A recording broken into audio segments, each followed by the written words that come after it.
seu capítulo de número 2.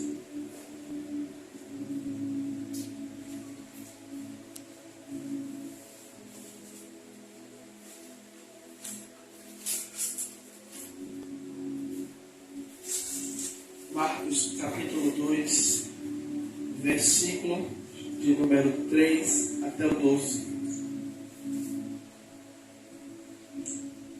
Vamos ler do 2, do versículo 2, que vai dizer: E logo se ajuntaram tantos que nem ainda nos lugares junto à porta eles cabiam, e anunciar-lhes a palavra. E vieram ter com eles conduzido um paralítico trazido por 4. E não podendo aproximar-se dele por causa da multidão, descobriram o telhado aonde estava, fazendo um buraco, baixando o leito que jazia o paralítico. E Jesus, vendo a fé deles, ao paralítico, disse ao paralítico: Filho, perdoados estão os teus pecados. E estavam ali assentados alguns dos escribas que arrazoavam em seus corações, dizendo: Por que este blasfema assim blasfema? Quem pode perdoar pecados senão Deus? E Jesus, conhecendo logo o coração, conhecendo logo o espírito que assim arrazoava entre si, lhe disse: Por que arrazoeis sobre estas coisas em vossos corações? Qual é mais difícil? Dizer ao paralítico: Estão perdoados os seus pecados? Ou dizer-lhe: Levanta, toma o teu leito e anda? Ora, porque sabeis que o Filho do Homem tem na terra poder para perdoar pecados. E disse ao paralítico: A ti te digo, levanta-te, toma o teu leito e vai para casa. E levantando-se, tomando logo o leito, saiu na presença de todos, de sorte que todos se admiraram e glorificaram a Deus, dizendo: Nunca tal vimos. Aleluias. Pai, aí está uma porção da tua palavra. Pai amado e querido Deus, a qual o Senhor administrou em meu coração neste dia chamado hoje. Pai, te peço, meu Senhor, meu Rei da Glória, Pai, que o Senhor conduza os meus lábios, os meus caminhos e pensamentos. Pai, que é para que eu só possa ministrar aquilo a qual o Senhor quiser que seja ministrado, e não aquilo que eu quero ministrar. Pai, eu te peço, toma a minha vida, toma a vida dos que estão aqui presentes, toma a vida daqueles que irão assistir depois no canal, no YouTube. Pai amado, querido Deus, e que possamos sair daqui, Pai, meu Senhor, voando nas asas do Espírito, Pai amado e querido Deus, pela grandeza a qual o Senhor fará no meio de nós nesta noite. Pai, é o que eu te peço em nome do Senhor Jesus Cristo. Amém. Pode se sentar todos. Igreja, e diante desta palavra eu quero trazer algumas lições a qual a cura do paralítico de Cafarnaum nos ensina. É uma palavra que nos transmite uma fé, que nos transmite uma fé sobrenatural. E o primeiro tópico que eu quero trazer nesta noite que eu fiz algumas das anotações, é um tópico que eu separei, que eu achei interessante, é que eles tinham uma carga de problemas. O paralítico, pelas estradas empoeiradas daquela região, Vejam bem, a Bíblia não vai dizer se aqueles homens, eles eram vizinhos da casa onde Jesus estava, ou de que cidade aonde aqueles homens vinham. Nós sabemos que eles vinham de alguma região, dali de perto ou de longe. E eles vinham carregando não só um paralítico, mas eles vinham carregando uma carga de problemas, não só dele, mas do paralítico. E muitas vezes, sabe o que é que acontece comigo e com você? Nós carregamos de um lado para o outro, nós vamos de uma direção para outra carregando um monte de problemas, um monte de coisas que muitas vezes nos faz parar e faz o quê? Com que nós não temos a capacidade de pensar de tal maneira que nós temos fé suficiente para resolver aqueles problemas. Mas aqueles homens, quando eles chegam, eles não encontram só o problema a qual eles já estavam trazendo, mas eles encontram outros problemas. Quais são os outros problemas, pastor Tiago? Eles encontram uma grande multidão aonde estava ali, aonde estava Jesus. E muitas vezes nós vamos até determinado lugar querendo encontrar Jesus, querendo que Jesus ele nos cure, mas nos deparando com problemas maiores ainda. E aí no livro de Marcos também, no capítulo 5, nós vamos ver 3 situações. Nós vamos ver um homem endemoniado, nós vamos ver uma mulher com fluxo de sangue e vamos ver a filha de Jairo. Eu vou ficar com a mulher do fluxo de sangue e com a filha de Jairo. A Bíblia vai começar a narrar que Jairo, ele sabe que Jesus está na cidade, que Jesus está caminhando e Jairo vem com um problema que ele deixou em casa. Mas quando Jairo ele começa a conversar com Jesus, e Jesus diz que vai com Jairo, o que é que acontece? Entra uma mulher na Bíblia onde a gente não sabe o nome, a gente só sabe qual é o problema que ela tem. E aquela mulher, ela sai da onde ela estava dizendo, se então somente eu tocar, eu serei curada. E aí o que é que acontece? O problema de Jairo já fica com o segundo estágio. Se fosse nós, no dia de hoje, e chegássemos aqui, Jesus estivesse aqui, cada um com o seu problema, cada um buscando o milagre a qual quer que aconteça na sua vida. E você está aqui conversando com Jesus, mas chega o pastor Tiago, atrasado depois de todo mundo, e faz algo que chama a atenção de Jesus. Jesus para de falar com todos vocês para falar comigo. Dizendo, alguém me tocou, alguém conseguiu tirar poder de mim.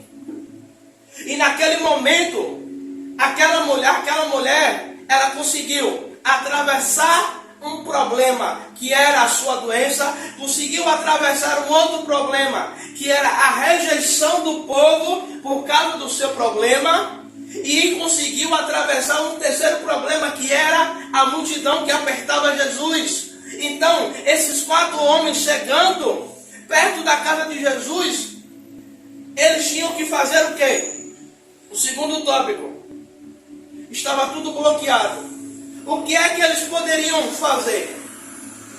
Eles poderiam desistir, ou eles enfrentariam o problema para chegar no milagre.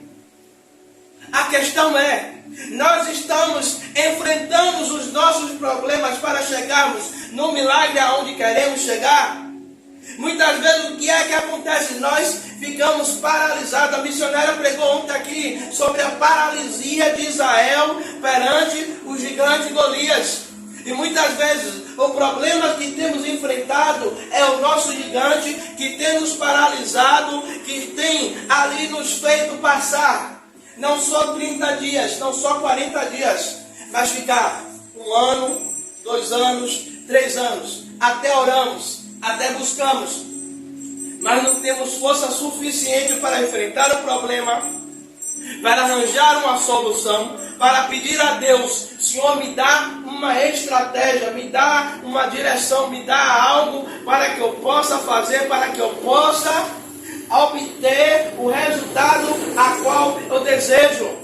A Bíblia vai dizer que aquela mulher, ela passa 12 anos e ela gasta tudo que tem. Ou seja, eu creio que na mente dela ela dizia, a Bíblia não está dizendo, mas é conjectura do pastor: enquanto eu tiver recurso para tentar resolver o meu problema, eu vou resolver. E sabe o que é que acontece muitas vezes? A gente tem até recurso para resolver o nosso problema e atingimos o milagre que a gente quer, mas muitas vezes a gente não utiliza do recurso que já temos. Qual é o recurso que já temos, pastor? A fé. Olhamos para o problema e nos achamos o quê? Incapazes.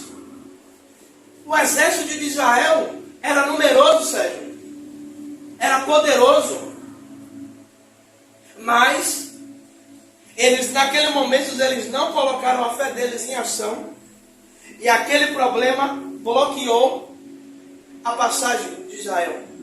Aquele problema bloqueou que o povo obtivesse o resultado. A Bíblia também vai falar no livro de Juízes de um homem chamado Baraque, que era um capitão. E aí, o que é que Baraque faz? Ele sobe para ter com Débora, a juíza. E a juíza Débora dá uma palavra de ânimo para Baraque descer, porque Deus entregaria na mão de Baraque os seus adversários. Quem de nós aqui não queria ouvir?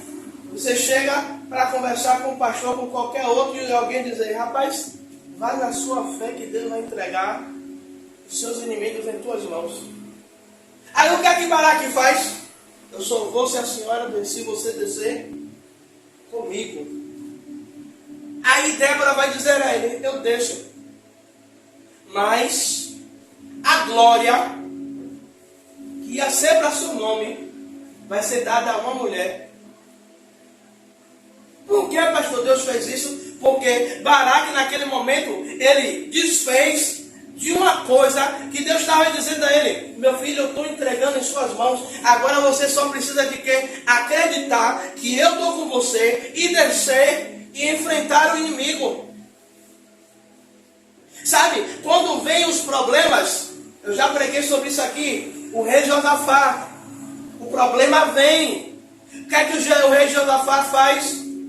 Não, eu vou orar, eu vou conduzir toda Judá, toda Israel, vou juntar todo mundo na igreja, vou propor um jejum para todo mundo, para ver o que é que Deus vai fazer, porque antes de eu ir enfrentar o inimigo, eu vou procurar uma solução para enfrentar o inimigo. Antes de eu sair, eu vou procurar uma palavra de Deus para ver se eu posso ir ou se eu não posso ir, o que é que Deus vai fazer.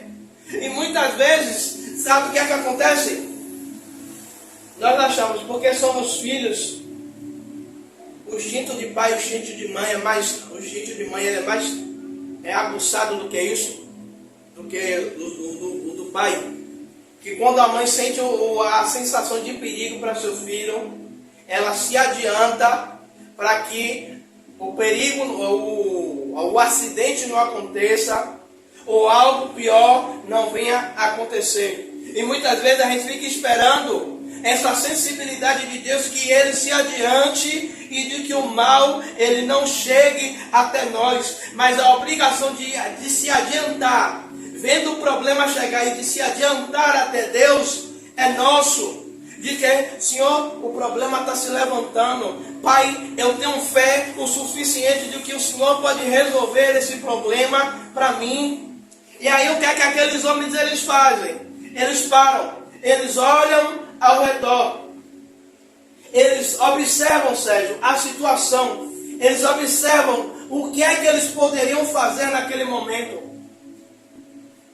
E o que nos falta muitas vezes é parar, analisar o problema que se levanta, e na maioria das vezes a gente se desespera quando o problema se levanta. Às vezes o inimigo não está nem aquele perigo todo. Ele só está batendo nas panelas, fazendo zoada. Mas só a zoada do inimigo, a gente fica com medo. E aqueles homens, eles param. Eles tinham duas opções. Ou encontrar um caminho alternativo para chegar até Jesus, ou voltar para casa. E aqueles homens, eles param, analisam e decidem, não, vamos procurar um caminho alternativo. Se não podemos entrar pela porta, vamos encontrar alguma coisa do lado da casa. Não tem do lado da casa, mas tem um telhado. Então, vamos subir no telhado, vamos amarrar a corda e vamos descer. Porque aqueles homens estavam motivados de fé de tal maneira de que Deus ele poderia fazer alguma coisa naquele homem. A Bíblia não vai falar, você vai ver que no versículo, oh Jesus, aqui no versículo 5, Jesus vai dizer, e Jesus vendo-lhes a fé, disse ao paralítico, filho, perdoados estão os seus pecados. Aqui na Bíblia tem como título a fé deles. Jesus não vai dizer a fé do paralítico curou ele. A fé do pastor Tiago curou a igreja. Mas é a fé deles. A fé de quem? Dos 4 amigos que estavam levando aquele homem até Jesus. Porque provavelmente aquele homem poderia ter 2, 3, 4, 10 anos. A Bíblia não relata quanto tempo ele está paralítico. Quanto tempo? Porque a Bíblia vai dizer que tinha um homem que havia 38 anos e Jesus cura. Mas esse daqui a Bíblia não menciona quanto tempo ele tem paralítico. Talvez, Sérgio, aquela esperança de um dia voltar a andar para aquele homem não existia mais. Porque já estou tanto tempo acamado, as pernas já estão atrofiadas, os músculos já estão secos. Não tem mais como eu recuperar o movimento da perna e voltar a andar. Mas aqueles 4 amigos, sabe, eles têm uma fé extraordinária para dizer o quê? Olha, você não tem esperança, mas nós acreditamos que a gente chegando lá, Jesus ele pode fazer alguma coisa. Talvez no pensamento do paralítico, rapaz, vocês me trouxeram para aqui, olha a fila que está aqui. Mesmo que a gente fique aqui, a gente vai passar o dia todo e a gente não consegue chegar até Jesus. Mas não, bora procurar alguma maneira. De qualquer jeito a gente vai colocar você diante de Jesus. Sabe, igreja, nós temos que olhar os nossos problemas e não deixar que os problemas eles venham diminuir a nossa fé. Se você pegar todo momento, Jesus ele vai dar uma bronca nos seus discípulos. Você pega a primeira tempestade, o que é que Jesus vai dizer? Homens de pouca fé. A segunda tempestade, o Senhor vai dizer a mesma coisa, homem de pouca fé. Por que duvidastes? Quando Pedro anda por cima das águas e Pedro começa a afundar, Jesus pega Pedro e depois vai dar um esporro de Pedro dizendo, por que duvidaste? Por que você duvidou da palavra que eu lancei sobre você? Por que você duvida daquilo que eu já determinei sobre a sua vida? E muitas vezes, sabe, o pastor diz aqui, vocês vão vencer, vocês são vitoriosos. A vitória vai ser uma semana de vitória, uma semana de conquista. Mas quando chega, às vezes o pastor prega no domingo, quando chega na segunda-feira, o dia mal começa, o que é que acontece?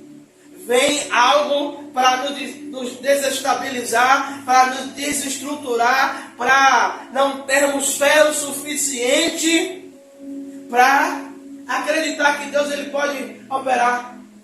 E muitas vezes o dia todo você para assim, rapaz, nada do que eu fiz hoje deu certo. Tudo que eu comecei a fazer, eu não sei se com você já aconteceu isso, Mas comigo já aconteceu o dia de eu conseguir salgar o feijão, conseguir salgar a carne e ainda conseguir salgar o arroz. Sem brincadeira, salgar os três. E eu olhar assim e dizer, Rosana, não coma não, minha filha. A Rosana é hipertensa, se eu mandar ela comer, depois eu vou ter que levar para UPA correndo. E eu tenho que preparar uma outra coisa e ainda com medo de salgar aquela outra coisa. Dizer, olha, eu não vou nem botar sal, eu vou deixar frio de sal, que aí na hora ela mesmo bota o negócio do sal dela, que aí se salgar agora não foi culpa minha, foi culpa dela. Então, e aí você pensar, poxa, mas eu recebi uma palavra de que Deus ele ia fazer, ia acontecer, que meu dia hoje seria top, que eu ia conseguir, que eu ia alcançar, que Deus ele ia abrir portas de excelência. Enquanto mais eu procuro emprego, será que eu estou pregando para mim? Quanto mais eu boto o currículo, me ligam, digam que o currículo é bom, que eu estou dentro daquilo que eles querem, faz entrevista e depois você não recebe nenhuma mensagem para dizer, aí, nenhuma ligação para dizer, a gente não quer não. Mas, poxa Deus, eu tinha tanta certeza que ia acontecer, o Senhor disse que ia abrir uma porta de excelência. E aí o que é que acontece? Agora a gente tem duas escolhas. Ou eu enfrento o problema e alcanço aquilo que eu desejo, ou simplesmente eu volto com mais uma derrota na minha mão. Sabe aquele time está tomando 1-0 e eles sabem que tem 10 minutos que eles podem empatar o jogo e ainda virar o jogo. E aqueles 10 minutos eles jogam como fosse uma final de campeonato, que fosse algo valendo a vida deles, fosse valendo o título da Copa do Mundo.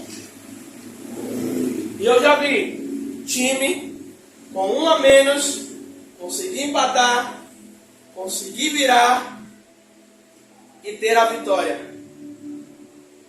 De terminar o jogo, os jogadores estarem destruídos, acabados, cansados, com cãibras, de se derramarem no campo chorando porque conseguiram uma vitória a qual todos ali ao redor estavam dizendo, não tem como eles vencerem. E aqueles homens, eles param diante do problema, eles arranjam um caminho. Aí eu fiz uma outra anotação aqui. A fé extraordinária é a fonte da persistência. Igreja, eu ter fé não significa que tudo vai acontecer. Mas eu ter fé é eu acreditar que ainda que não aconteça hoje, um dia, um determinado tempo eu vou conseguir alcançar, eu vou conseguir obter aquilo que eu desejo tanto. Abraão ele é tido como o pai da fé. Abraão tem uma promessa. Deus, eu estava conversando com a missionária hoje, de manhã. Tem hora que eu fico falando com ela assim, velho, não tem outra coisa que a gente converse a não ser Bíblia. A gente vai deitar, vai dormir, está falando de Bíblia, nasce uma pregação. Vou levar ela para o ponto, na descida das escadas, vem um assunto, Bíblia no meio. E eu falando com ela assim, rapaz, pare e pense. Deus ele chama Abraão no meio da sua parentela. Deus diz a Abraão, sai e vai para a terra onde eu te mostrarei. Simplesmente, Deus ele não dá nenhuma direção de que a vida de Abraão seria fácil, de que seria bonito, de que seria um lugar bom. Mas Abraão simplesmente ele ouve e sai. Aí eu digo, missionário, o mais bonito, sabe o que é? É que Abraão ele leva Ló. Deus ele tinha uma promessa sobre a vida de Abraão, de fazer Abraão prosperar. Mas pare bem, Deus fala a primeira vez com Abraão, Do tempo que Deus está com Abraão, que Abraão está com Ló, você não ouve mais Deus falar. Ela, é verdade, mas vem cá. Em algum momento Deus deixou de prosperar Abraão? Ela disse não. Às vezes, a gente está dentro do propósito ainda, Deus não está falando, mas a gente está vendo o cuidado da mão de Deus. E aí o que é que acontece? Quando Ló sai, aí Deus ele refaz aquele pacto que ele tinha feito com Abraão, dizendo, olha, está vendo isso aqui, tudo aonde as suas vistas tocar, eu estou te dando como herança. Aqueles que te abençoarem, eu abençoarei. Aqueles que te amaldiçoarem, eu te amaldiçoarei. Farei de ti uma grande nação. Só que tem determinados momentos que Sara ela não acredita que Deus poderia fazer de Abraão uma grande nação. Ah, Deus vai me fazer uma grande nação, eu sei como é. Ele vai me dar filhos adotivos, vai ser como meus filhos, eu vou cuidar, vão receber o meu nome como herança. Só que não, o projeto que Deus tinha era de fazer o sobrenatural na vida de Abraão. Aí o que é que acontece? Abraão é tido como o pai da fé. 25 anos, segundo alguns estudiosos, para que aconteça o milagre. É aí, Hebreus 11, no versículo 5, se eu não me engano, por aí, 5 a 6, vai dizer que, mesmo sem motivos, Abraão creu. Mesmo sem motivos, Abraão, ele acreditou naquilo que Deus ele estava falando. Ou seja, o que eu entendo é que não importa, Sérgio, a quantidade de tempo a qual a gente está esperando, mas se Deus ele determinou, a gente tem que se agarrar com a nossa fé de que vai acontecer, de que vai ser gerado, que já foi gerado no coração de Deus e que no tempo determinado vai ser gerado na terra. E aqueles homens, eles têm uma fonte de fé extraordinária, de persistência, de dizer, não, olha, nós vamos, porque certamente nós conseguiremos alcançar a Jesus. Certamente Jesus, ele vai fazer alguma coisa, ele vai fazer uma imposição de mão, ele vai orar, ele vai tocar no olhar de Jesus, Jesus pode curar. Sabe, quando Deus, ele faz a promessa ao povo, quando ele faz a promessa a Abraão, e o povo sai do Egito, e Moisés manda os espias, 10 homens vai dizer, olha, não vamos não, porque lá existem gigantes, existe um povo que é maior do que a gente, e nós para eles somos como gafanhoto. Mas tem 2 homens com uma fé extraordinária no meio, dizendo, Josué e Caleb dizendo, não, vamos, porque certamente nós entraremos e venceremos e tomaremos a terra que o Senhor nos deu como herança. Sabe, Josué e Caleb estavam dizendo ali, rapaz, eu não quero saber o que é que tem lá não. Eu tenho certeza de uma coisa, que do mesmo Deus que fez as 10 pragas dentro do Egito, o mesmo Deus que abriu o mar vermelho, o mesmo Deus que fechou o mar vermelho, matou todo mundo afogado ali do Egito, é o mesmo Deus que vai chegar, vai fazer a gente entrar, vai fazer a gente possuir, vai fazer a gente conquistar aquilo a qual Deus determinou. Aí quando chega lá, enfrenta uma outra barreira, as muralhas de Jericó. Vai dizer que as muralhas, 12 metros de altura. Para você entender a espessura do muro, tinha casas em cima do muro. O muro não era só grande e largo, era comprido, mais de 9 quilômetros. O muro cercava toda a cidade. Uma verdadeira fortaleza era Jericó. E Deus dá uma ordem, que Josué deveria rodear os muros. E Josué faz conforme Deus fala. E no último dia, aí Deus diz, agora vocês vão dar 7 voltas. Mas na última volta vocês vão dar um grito.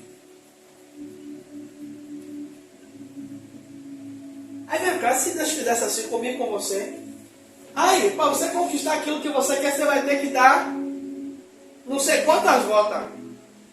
Você poderia até dar a primeira volta, mas na segunda volta, se alguém olhasse você torto, ih, Jeová, aí Deus, já tem gente me olhando torto, daqui a pouco está pensando que eu estou querendo roubar. Porque eu estou aqui, eu estou rodeando aqui, eu estou olhando o lugar, estou levantando a mão, ninguém está entendendo nada. O povo está vendo eu só mexendo na boca, então vai dizer, ih, pastor Tiago está maluco. Ah, eu tenho uma casa aqui em Itapuã, que a casa são 6 quartos, tem uma piscina, casa para vaga para 4 carros. E todo dia que eu passava, eu falava, eu vou morar nessa casa, essa casa vai ser minha. E batia, ninguém entendia nada. Até hoje a casa não vem, mas vai que Deus me dá a casa. Oxi. Eu tenho fé que a muralha Deus vai dar. A casa é 600 mil. Eu não tenho dinheiro não.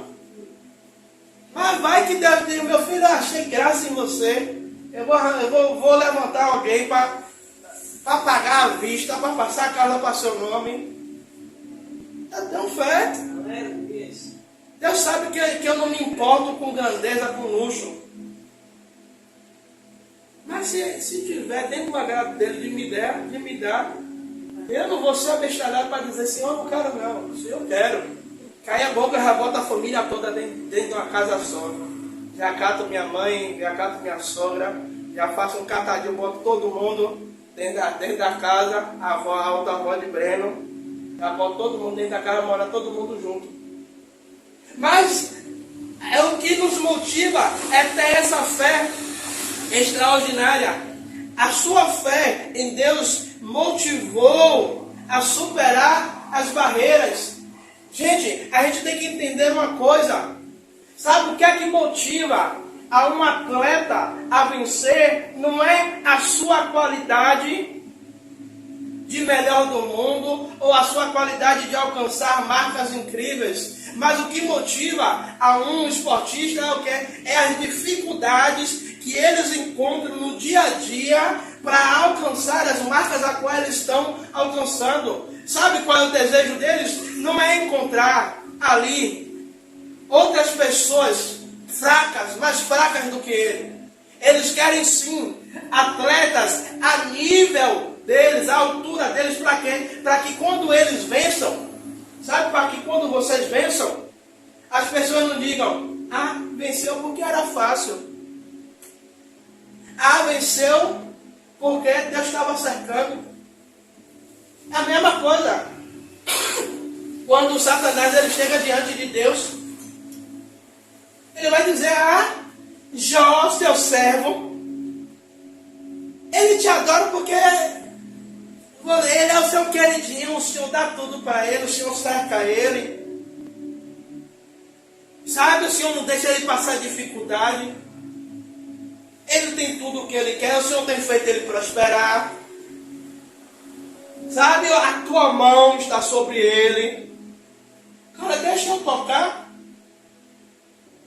Deixa eu pegar em tudo que é dele, para ver se no primeiro momento ele não abre a boca contra o Senhor. Aí Deus fala, vai, toca, vai lá.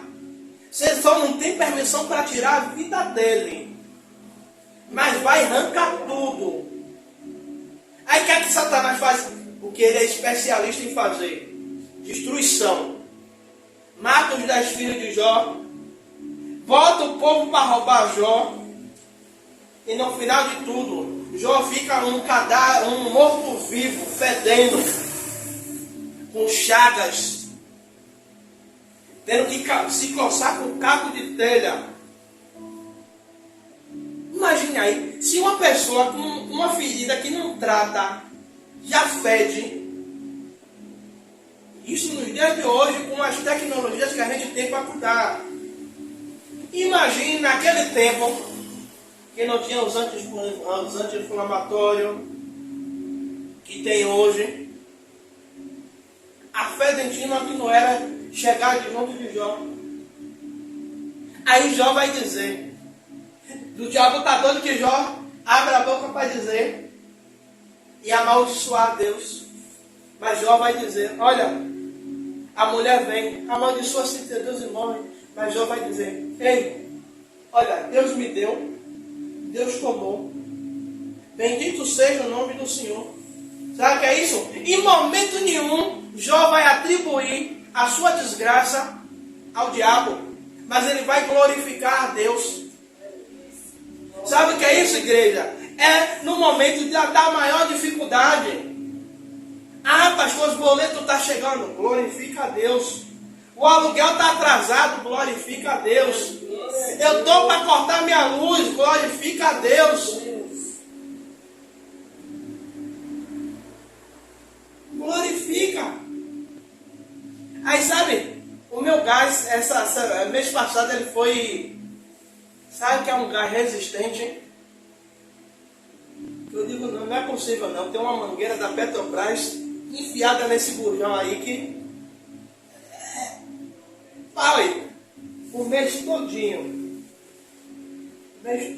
passou o mês de outubro todo,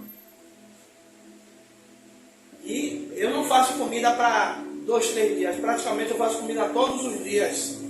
Sempre é uma coisinha que está dentro em cima do fogão cozinhando. O gás veio acabar semana passada. E estava sem R$1 no bolso, porque o dinheiro que tinha pagou tudo. Se o gás acabasse, ia cozinhar naquele fornil elétrico. Aí depois a dor de cabeça ia ser maior que a conta de luz. Ia vir brocando. O carro durou todinho. E quando acabou, tinha o dinheiro para comprar o gás.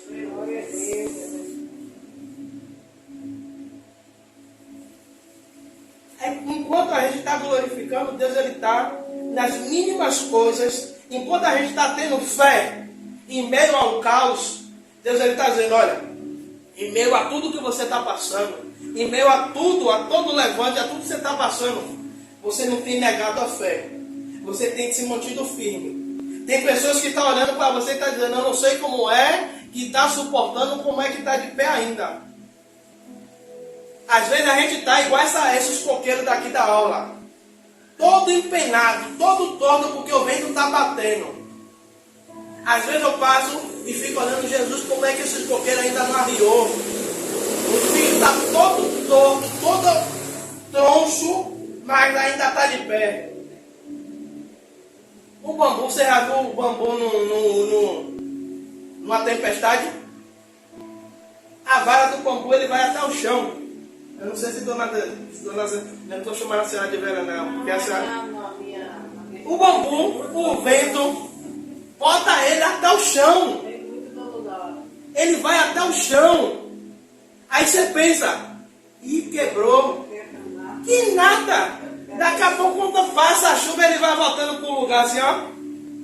Aí você olha, rapaz, que bicho miserável, rapaz.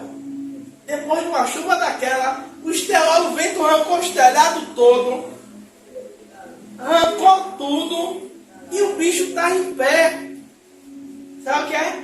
Aí você pensa, você olha, a estrutura dele é frágil, mas a raiz é profunda. O que mantém não é o caule, é a raiz. Ou seja, quando a nossa raiz está ficada em Deus, sabe o que é que acontece? Vai vir vento, vai vir porrada de tudo que é lado, gente batendo, gente falando, mas você está ali firme na fé extraordinária em Deus, que te motiva a produzir uma fé, porque Tiago 1:3 vai dizer que a fé, ela produz perseverança. Perseverança é você continuar lutando em meio a uma luta que muitas vezes as pessoas dizem, é desleal. Mas você diz, não. Se Deus ele disse que eu sou mais que vencedor, eu prefiro ficar com aquilo que Deus está me dizendo. E se acaba o restante. Meu irmão, se você não acredita que a minha vida vai mudar, sinto muito, você vai ficar aí. Sabe o que é que acontece com pessoas que me viram na adolescência? Que quando eu chego hoje, rapaz, eu não acredito que você ainda está vivo, não. Rapaz, é propósito de Deus. Velho, eu digo, do jeito que você era, brigão, era para estar morto. Mas Deus é bom a todo tempo. Glória a Deus. Algumas pessoas olham, tá ainda com a mesma mulher. Rapaz, para a glória de Deus, 14 anos. Rapaz, já teve gente que chegou e falou pra gente que eu não dou 6 meses. Aí quando a gente chegou nos 10 anos, já tem quanto tempo junto? Rapaz, 10 anos. Já tudo isso é. Tá com a mesma, graças a Deus, meu filho, até que a morte o separe. Eu estou pedindo a Deus que ou morro os dois, ou morro eu primeiro. Mas até que a morte separe. Então, igreja, o que essa palavra de hoje, o que nos ensina e nos motiva é a perseverar na fé em meio a um cenário que muitas vezes não é favorável. Deixa eu lhe explicar uma coisa. Deus, ele pode fazer um milagre em um cenário tranquilo. Ele pode sim, porque ele tem poder. Mas os maiores milagres que eu e você já viveu foi em momentos de dificuldade. Não foi não? Nos momentos onde você olhava e você dizia, rapaz, eu vou perder. E Deus fazia assim, você está achando que você vai perder, mas no apagar das luzes eu vou lhe mostrar quem sou eu. Igreja, a gente já chegou, a igreja, não estou dizendo eu não, a igreja, de o aluguel vencer no outro dia, quando era lá em cima da casa. Aqui, graças a Deus, é mais barato do que lá. O aluguel R$1.500, a luz vinha 150, 160, mais 60 da água, 80, variava do mês. E a gente não tinha nem dinheiro para pagar o aluguel, quanto mais a água e a luz. E aí Rosana me perguntava, filho, e aí? Eu digo, rapaz, eu não sei. E se eu tivesse, eu já tinha pago. Bora orar. Aí o que é que acontecia? No dia do vencimento a gente ainda não tinha o dinheiro. Bora bombardear o céu de oração. De levantar na madrugada, um frio e descer. Botar o joelho aqui nesse negócio. Você pode, quem quiser pode pisar depois aqui, você vai ver. Todo afundado aqui, não é porque o pastor é gordinho, não. Você vai ver a marca do joelho. E botar o joelho, Senhor, eu não tenho de onde tirar. Mas ficar devendo eu não posso. Envia o socorro bem presente na hora da angústia. E a dona mandando mensagem. Pastor, e aí? E gente, chegar assim, ó. Não é pessoa de perto, não. Pessoa de longe. Dizer, pastor, manda o Pix. E era o valor certinho para pagar o aluguel, ainda sobrava para pagar a água e a luz. Ou então de chegar alguém que já saiu do ministério e passar na porta e me chamar. E dizer, pastor, eu vim dizimar esse mês aqui. Me dê um envelope aí.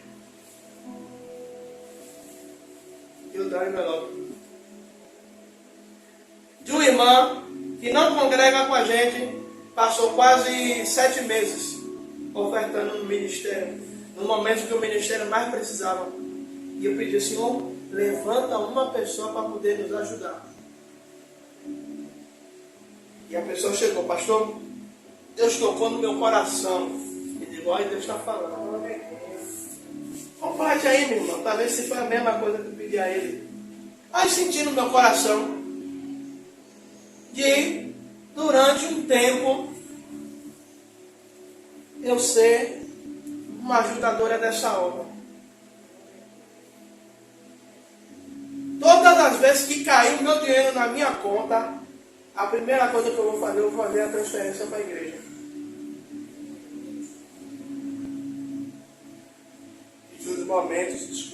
E nos momentos mais difíceis que a gente estava passando, no meio de pandemia, a missionária falou aqui ontem, a gente ficou 2 anos na casa. A gente nunca atrasou um aluguel, nunca atrasou uma conta de água. Aliás, conta a gente até atrasou, mas não ficou devendo uma. Aqui, o aluguel, hoje é que data? 8. O aluguel vence dia 16. Com 8 dias de antecedência, a igreja já está com o aluguel pago. Glória a Deus, aleluia. Depositei hoje. O cara me deu. Pastor, o senhor paga, o aluguel vence dia 16. Mas o senhor pode até me dar dia 20, dia 21, eu dou ainda mais esses dias.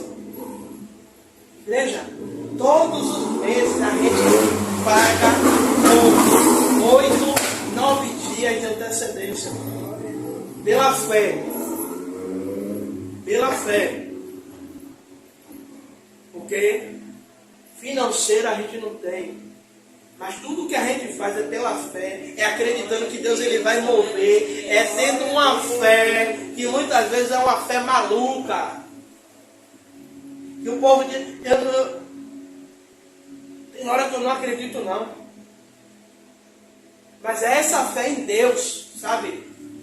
Que o próprio Hebreus vai dizer que sem fé é impossível agradar a Deus. É impossível a gente chegar até Deus se a gente não ter fé de que Deus ele vai fazer, de que ele vai acontecer. Então, creia, igreja, que coisas vão se levantar. Pastor, o senhor está me praguejando? Não. Coisas vão se levantar, mas vocês vão ter fé o suficiente para vencer tudo aquilo e chegar no propósito a qual Deus quer. E sabe o que vai acontecer? Quando acontecer, você vai me ligar e vai me dizer, pastor, aconteceu, pastor, chegou, pastor, a bênção veio, pastor, demorou, eu chorei, eu clamei, eu esperneei como criança, mas a bênção chegou. Amém? Amém. Até aqui nos ajudou o Senhor.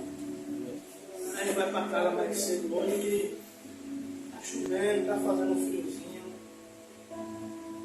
Vamos orar, vamos ficar de pé.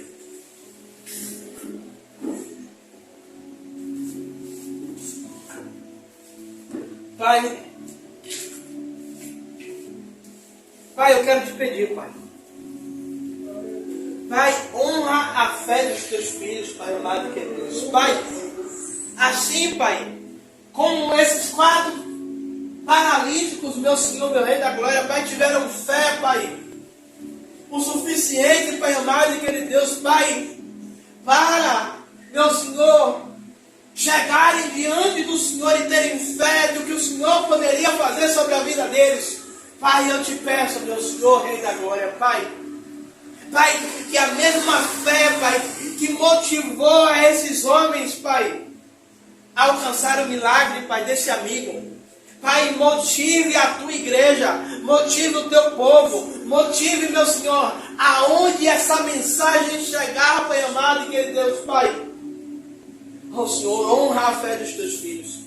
Pai, eu não sei o que é que eles estão precisando. Eu não sei quais as barreiras que têm se levantado. Eu não sei, Pai amado, quais são as lutas que que eles têm vivido, meu Senhor, dentro e fora de casa, Pai, mas eu tenho certeza de uma coisa, Pai, ainda que eles tenham uma fé, Pai, no tamanho de um grão de mostarda, Pai, o grão de mostarda é o menor grão, mas quando ele é lançado, Pai, ele é plantado, Pai, ele dá a maior árvore das hortaliças, meu Senhor, meu Rei da Glória, Pai. Ainda que a nossa fé seja pequena, Pai, mas que quando lançarmos diante do Senhor, Pai, venha florescer de tal maneira, Pai amado, que Deus, que todos vejam, Pai, não só o tamanho da árvore da fé, mas vejam também o tamanho dos frutos gerados pela fé, Pai, aonde plantamos no seu altar, aonde lançamos diante do Senhor, Pai, sairemos daqui hoje, Pai, com certeza de uma coisa, Pai, que nós sairemos daqui com a certeza da vitória, Pai, ainda, Pai, que se levantem coisas, Pai, eu acredito, Pai, nós acreditamos que pela fé, Pai, alcançaremos o nosso milagre, o sobrenatural em Ti, Jesus. Ah, Pai, eu oro a Ti e Te agradeço, Pai, em nome do Pai, do Filho e do Espírito Santo de Deus. Pai, eu oro abençoando o Teu povo, em nome do Pai, do Filho e do Espírito Santo, Pai, e que eles consigam, Pai, por intermédio da fé, alcançar milagres e sobrenaturais na vida de cada um deles. É o que eu te peço e te agradeço, em nome do Pai, do Filho e do Santo Espírito de Deus. Amém. Eu vou pedir a Breno para estar passando com